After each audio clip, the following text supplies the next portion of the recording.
More than 1 million abortions were provided in the U.S. in 2023. That's a major finding from a report published Tuesday by the Guttmacher Institute, a research organization that supports access to abortion. To be precise, researchers estimate there were 1,026,700 abortions in 2023. That's the highest number in over a decade, and the first time there have been over 1 million abortions provided in the U.S. formal healthcare system since 2012, explains Isaac Madow-Zimet, a data scientist with Guttmacher. The Guttmacher report also found that medication abortions rose to 63% of all abortions in 2023, up from 53% in 2020. The research was conducted by surveying all in-person and virtual abortion providers in the country and adding up their abortion counts. Guttmacher has been doing this research since 1974.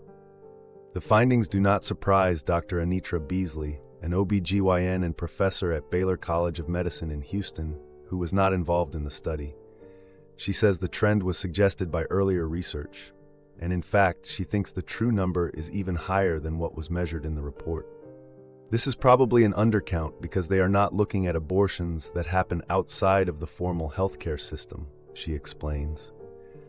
Uncounted abortions include those that happen when someone gets abortion medication from a friend or over the counter at a pharmacy in Mexico, for example. She says those self-managed abortions are certainly happening, but it's extremely hard to measure them in national counts.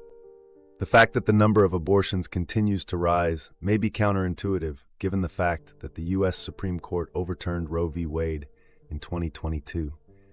Access to abortion has been severely restricted in more than a dozen states since the last time Guttmacher published a comprehensive national count. In 2020, Guttmacher reported that there were 930,160 abortions in the U.S. Certainly, the increase in availability of medication abortion through telemedicine is a big part of this story. That's something that really wasn't largely available in much of 2020 and is much more available now, Madow-Zimet says.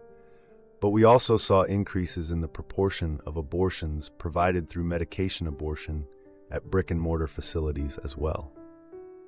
Under current FDA prescribing rules, medication can be used to end a pregnancy until 10 weeks of pregnancy, and it can be prescribed through a virtual appointment without affecting the medication's safety or efficacy.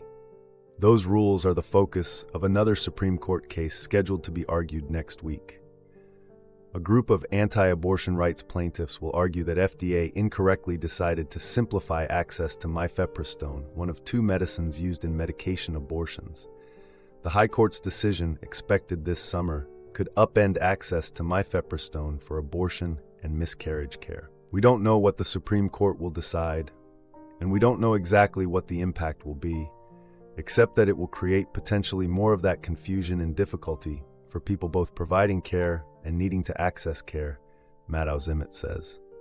He adds that although tens of thousands of people living in states where abortion is banned have been able to travel to receive abortions, and clinics and abortion funds have scaled up to meet the demand of traveling patients, it's unclear if that can continue long term. Beasley agrees. It's really important to realize that the increase in abortion access, despite restrictions, is not an accident, she says. It's a lot of people working really, really, really hard in order to make sure that abortion is still accessible to people who need it. So even though the top-line number is higher, it does not mean that access is overall better. When it comes to the landscape of reproductive health access after the fall of Roe v. Wade, Madow-Zimet says, "We don't know what normal looks like in this context. Policies keep changing. We keep seeing really big changes in access.